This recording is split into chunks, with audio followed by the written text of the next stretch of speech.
सण का बरं साजरे करायचे? पूर्वापार चालून आलेत ते. सणांचं महत्त्व भारतीय संस्कृतीत अधिक आहे. भारतीय संस्कृती आहे ती सणवार साजरे करणे. पण प्रत्येक सणाला त्या त्या वेळेला एक विशिष्ट महत्त्व आहे. आणि ते महत्त्व पूर्वापार चालत आलेलं आहे इतिहास कालापासून, की त्या त्या घटना घडलेल्या आहेत आणि त्या घटनेपासून हे उपवासाचे किंवा सणांचे प्रथा पडत आलेली आहे. त्याच्यामुळं उपवास झाला, सणवार झाले, हे सगळे काटेकोरपणे पूर्वीपासून पाळले गेलेले आहेत. त्यात श्रद्धेचा आणि अंधश्रद्धेचा कुठलाच भाग नाहीये. उलट सणवार साजरे करतात ही आनंदाची गोष्ट आहे, ही उत्साहाची गोष्ट आहे. सणावारांना मतभेद सोडून लोक एकत्र येतात. एक पॉझिटिव्हली वातावरण घरामध्ये आणतात. जनसमुदाय एकोप्याने सण साजरे करतो. विविध जाती, धर्म, पंथ काही न पाळता, जातपात न पाहता सगळे धर्म एकत्र येऊन सणवार साजरे करतात ही आनंदाची गोष्ट आहे की नाही. यात अंधश्रद्धेचा कुठलाही भाग नाही. उपवास का करतात? पूर्वापार चालून आलेला आहे. उपवासाचं एक महत्त्व आहे. पूर्वी ते काटेकोरपणे पाळलं जायचं. अगदी एकही अन्नाचा कण न ग्रहण करता उपवास केला जायचा. आणि ते सक्तीचं होतं, पण त्यातही गोडवा होता.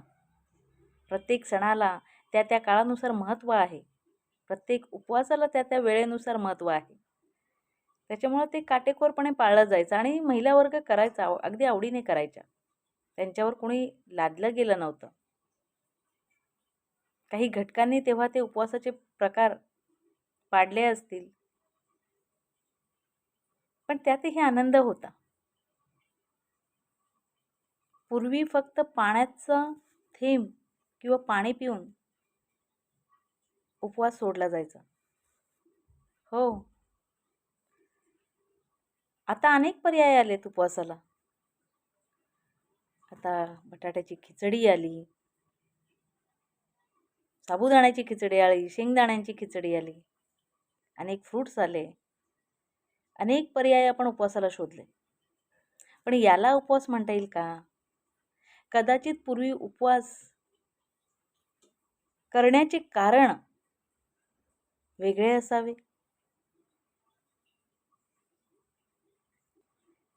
पण आता जर तसा विषय घेतला किंवा उपवासाचा भाग आला तर एक पोटाला आधार म्हणून, पोटाला विश्रांती म्हणून उपवास केला जातो. डॉक्टरही म्हणतात बघा उपवास करा. मग उपवास केला म्हणजे खा खा खा खा खायचं असा तो भाग नाहीये. तर माणसाचं खाण्यावर कंट्रोल नाहीये. तो स्निग्ध पदार्थ अधिक खातो आहे. आपल्या जेवणात तो चवीनुसार पदार्थ घेतो आहे आणि तेही जड पदार्थ जे शरीराला पेलवत नाही. वाजवीपेक्षा अधिक मटेरियल गाडीत भरले तर गाडी हेलकावे खाते. तसंच झालंय माणसाचं. त्याचं वजन वाढत चाललंय आणि वजन वाढल्यामुळं त्याला अनेक आजारांना सामोरे जावे लागत आहे. अनेक आजार शरीराचे, चरबीचे. आणि मग आजारांना तोंड देण्यापेक्षा कुठेतरी डॉक्टर म्हणतात कुठेतरी पथ्य पाळा. खाण्यात पातळ पदार्थ आणा, वेळेनुसार खात जा. मग कधीतरी उपवास करत जा. उपवास म्हणजे असा की चांगला नवरा मिळावा, हे मिळावं ते मिळावं, मी परीक्षेत पास व्हावं म्हणून उपवास करायचा नसतो. सावित्रीने केला सत्यवानासाठी, तशी वटपौर्णिमा निघाली. पण ती संस्कृती झाली. यात वाईट काय आहे? महिलांनी आपल्या नवऱ्यासाठी एक दिवस उपवास केला तर तो अंधश्रद्धेचा भाग होत नाही. ती संस्कृती आहे, ती जपली पाहिजे. कारण आपण जपली नाही तर आपली मुलं कशी जपतील, आपल्या सुना कशा जपतील, त्यांना संस्काराचा भागच राहणार नाही. म्हणून ते करायचं आहे. संस्कृती जपणं फार महत्त्वाचं आहे. आपल्या जेवणात वाजवीपेक्षा अधिक पदार्थ घेतल्याने शरीराला सुडोलपणा येतो, सुस्तपणा येतो आणि त्यामुळे आपली कार्यक्षमता, बुद्धिक्षमता कमी होते, कमी होत जाते. आळस नावाचा प्रकार किंवा विषाणू आपल्यात येऊ लागतो. कुठेतरी काम आपलं मंदावतं. नीट परीक्षण करा आपलं स्वतःचं, जाणवेल तुम्हाला. माणसाला स्वतःचं शरीर जड व्हायला लागतं. त्याच्या शरीराचा आकार ओबडधोबड होऊ लागतो आणि तो स्वतःलाच नकोसा होऊ लागतो. हे कुठेतरी थांबले पाहिजे, यावर कुठेतरी कंट्रोल आला पाहिजे. म्हणून उपवास करायचा. देवी देवतांना प्रसन्न करण्यासाठी उपवास नाही करायचा, तसं ते होणारच नाहीत. येथे आहे कर्माचा प्रसंग, कर्म केले पाहिजेत हा सांग. उपवास करून देवी देवता प्रसन्न होत नाहीत. हां, मग तो अंधश्रद्धेचा भाग आहे. पण त्यातही वेडी संस्कृती आहे, वेगळी संस्कृती आहे, वेगळा भाव आहे. असू दे, लोकांनी एक्सेप्ट केले सगळ्याला. उपवास केल्याने तेवढा शरीराला आराम मिळतो त्या दिवसाचा. तेव्हा कुठे शरीराला चालना मिळू लागते पुढच्या क्रियांची.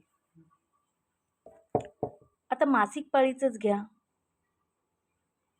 पूर्वी मासिक पाळी आली की खूप पाळलं जायचं. आता सुधारणा झाली आहे.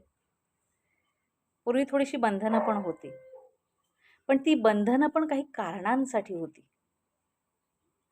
आपल्याला वाटतं की ती बंधनं होती, पण पूर्वी जी प्रथा होती ती योग्यच होती. काही गोष्टी सोडल्या तर महिलांना मासिक पाळी आल्यावर एका रूममध्ये राहायला सांगायचे 4-5 दिवस. तिचं जेवणही तिथेच नेऊन द्यायचे. तिने कशाला हात लावायचं नाही. त्याला म्हणतात शिवाशिवी, की शिवायचं नाही, पूजेजवळ जायचं नाही, मंदिरात जायचं नाही. तर काही घटकांनी ते लादून दिलं होतं त्यांच्यावर. पण महत्त्वाचं कारण तेव्हा असं होतं की तिला त्या दिवसात आराम मिळावा. तिने कुठलं काम करू नये, कारण मासिक पाळीत महिलेच्या शरीराची हानी होत असते. त्याच्यामुळे तिला अशक्तपणा येतो, विकनेस जाणवायला लागतो. तर त्यामुळे तिची घेतलेली काळजी होती ती एका प्रकारे, की तिला एका रूममध्ये राहायला सांगायचे, तिला तिथेच जेवण नेऊन द्यायचे, कशाला हात लावू देत नव्हते. म्हणजे तू काम करू नकोस, तू आराम कर. चांगलं होतं ना, वाईट काय होतं त्यात? त्यामागचा हेतू तेव्हाचा कदाचित मी नाही सांगू शकणार, किंवा मी सांगितल्याप्रमाणे असू शकतो, पण काळजीचा प्रकार आढळून दिसतो ना त्याच्यात. तेव्हाही महिला वर्गाची तेवढीच काळजी होती. काम नसल्यामुळे किंवा आजूबाजूला कोणीच भरकटत नसल्यामुळे महिला निश्चिंत राहायची. तिला आरामासाठी वेळ मिळायचा, हे उत्तम होतं. पितर अमावस्येचं बघा ना, आपले पूर्वज जाऊन बराच काळ लोटलाय, किंवा काहींचा काहीच काळ लोटलाय. त्यांच्या स्मरणार्थ कावघास घालण्याची ही प्रथा म्हणजे पितर अमावस्या. त्या दिवशी आपल्या कुटुंबातले जे कोणी आजी आजोबा म्हणा, पणजोबा म्हणा, खापर पणजोबा म्हणा, जे गेलेत, त्यांना त्यांच्या आवडीच्या पदार्थाप्रमाणे कावघास घातला जातो. आणि जोपर्यंत कावळा शिवत नाही किंवा त्याच्यातल्या एखाद्या पदार्थाला तो घेत नाही, खात नाही, तोवर कुटुंबातली माणसे जेवणासाठी वाट बघून राहतात. आणि घेतल्यावर त्यांना तो समाधान वाटतो की हां, आमचे पितर जे गेलेत ते समाधानी आहेत तिकडे. मग महिला काय करतात, सकाळीच उठून त्यांच्या आवडीचे, त्यांना जे जे आवडत असतील ते, अनारसे म्हणा, मासे म्हणा, मच्छी म्हणा, खीर म्हणा, पुरणपोळी म्हणा, पुरी म्हणा, श्रीखंड म्हणा, जे आवडत असेल ते बनवतात आणि ते ताट सजवलं जातं. एक घरामध्ये ठेवलं जातं, दुसरं आपल्या घरावर ठेवला जातो. दुसरं ताट आपल्या घरावर ठेवलं जातं, कारण कावळ्याने घास घ्यावा म्हणून. ही पूर्वापार चालत आलेली प्रथा आहे. आता काही लोक याला अंधश्रद्धेचं नाव ठेवतात, पण तीही आपल्या संस्कृतीत मोडते. संस्कृतीचा ऱ्हास होईल असं काही करू नका, कारण त्यातही गोडवा आहे, खूप गोडवा आहे. तो सण साजरा करताना खूप आनंद वाटतो, कारण काका जे घरापासून लांब राहतात, सगळे नातेवाईक एकत्र येतात, घर भरलेलं असतं आणि त्यानिमित्ताने का होईना पण पंचपक्वानांचा थाट घरात सजतो. सगळे एकत्र येतात, विचारांची देवाणघेवाण करतात, आईवडिलांना घास घालतात, त्यांची आठवण काढतात, त्यांना स्मरतात. हे उत्तमच आहे की. जिवंतपणे आईवडिलांना कधी विचारलं नसेल तरीही मेल्यानंतर कावघास घालायला मात्र मुलगा येतोच. चांगलं आहे की वाईट आहे नाही माहिती, पण येतो. त्याला जाणीव होते कुठेतरी त्याच्या चुकांची. त्या दिवशी त्याला आठवण येते आईवडिलांची. सांगत नाही तो कोणाला, पण मी किती चुकलोय, मी तुमच्याशी कसा वागलोय, हा माफी मागण्याचा दिवस म्हणजे पितरामावस्या. मागतच असतील मनातल्या मनात. भारत ही संतांची भूमी आहे. इथे संस्कृती, रूढी, परंपराही आहेत. प्रत्येक सणाचं त्या त्या वाराला, त्या त्या दिवसाला महत्त्व आहे. ते लावून दिलं आहे संत परंपरेने, पूर्वजांनी. अधिक हुशार लोक म्हणतात, आपले लोक जे गेलेत ते काय कावळे होऊन येतात का इथे? ते काय कावळे झालेत का? ते केव्हाच मुक्त झाले. हो, सगळ्यांना ठाऊक आहे ते केव्हाच मुक्त झालेत. पण ज्या परंपरा पूर्वापार चालत आलेल्या आहेत त्या मोडायच्या कशा? आणि मोडून काय साध्य होणार? थांबवून काय करणार? ती संस्कृती आहे आपली, ते करणं गरजेचं आहे. कारण आहे त्याला. आपल्या पुढील पिढीला त्याचं महत्त्व जाणून घेऊ दे, त्यांनाही ते करू देत. त्या निमित्ताने तरी 2 भाऊ एकत्र येतील, त्या निमित्ताने तरी 2 जावा एकत्र येतील, त्या निमित्ताने तरी त्यांच्यात विचारांची देवाणघेवाण होईल, त्या निमित्ताने तरी सणवार साजरे केले जातील, त्या निमित्ताने तरी आईवडिलांची आठवण होईल. त्यांच्या आठवणींना उजाळा देत मुलं त्यांना स्मरतील. निदान आपल्या आईवडिलांनी आपल्यासाठी किती कष्ट केलेत याची जाणीव त्यांना त्या दिवशी होईल. आपण त्यांच्याविषयी, ते जेव्हा होते तेव्हा आपण त्यांना कशी वागणूक दिली आहे हे त्यांना आठवेल. आणि त्यांच्या वाचून आज आपली अवस्था कशी आहे, की आपण आज भोगतो आहोत. होते तेव्हा आपण त्यांना वेळ दिला नाही, आणि नाही तर आपण त्यांच्यासाठी येतोय याची जाणीव त्यांना होईल. ही जाणीव करून देण्यासाठी पितरामावस्या साजरी केली पाहिजे. खऱ्या अर्थाने आपल्या वेड्या भावना यात अडकलेल्या आहेत, म्हणून हे साजरं झालं पाहिजे. यात वाईट काहीच नाही, यात अंधश्रद्धेसारखं काहीच नाही. जे गेले ते मुक्त झाले, पण कधी नव्हे ती कुटुंबातली माणसं एकत्र येऊन एकमेकांची विचारपूस करतात, एकत्र जेवण करतात. महिला वर्ग पंचपक्वान्न बनवते, त्या निमित्ताने त्यांचीही गाठभेट होते, बोलाचाली होते. वाद असतील तर ते दूर सारून एकत्र येतात. एक फॅमिली फंक्शन म्हणा हवं तर. प्रत्येकजण आपल्या आवडीचे पदार्थ खातो तिथे. सगळ्यांसोबत जेवणाला बसतात. हे काय वाईट आहे का? सारं उत्तम आहे. कदाचित हे सण, ह्या परंपरा कुटुंबाला एकत्र बांधून ठेवण्यासाठी पूर्वी साजऱ्या केल्या असतील किंवा ती प्रथा लागली असेल. अशाने तरी कुटुंब एकत्र राहील, एकोप्याने राहील, हेही एक कारण असू शकते.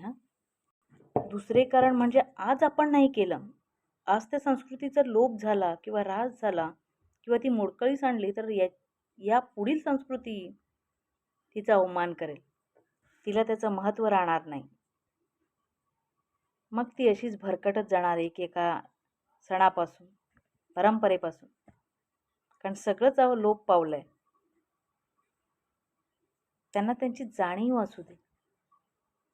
त्यांना माहिती होऊ दे प्रत्येक सणाचं महत्त्व, प्रथेचं महत्त्व.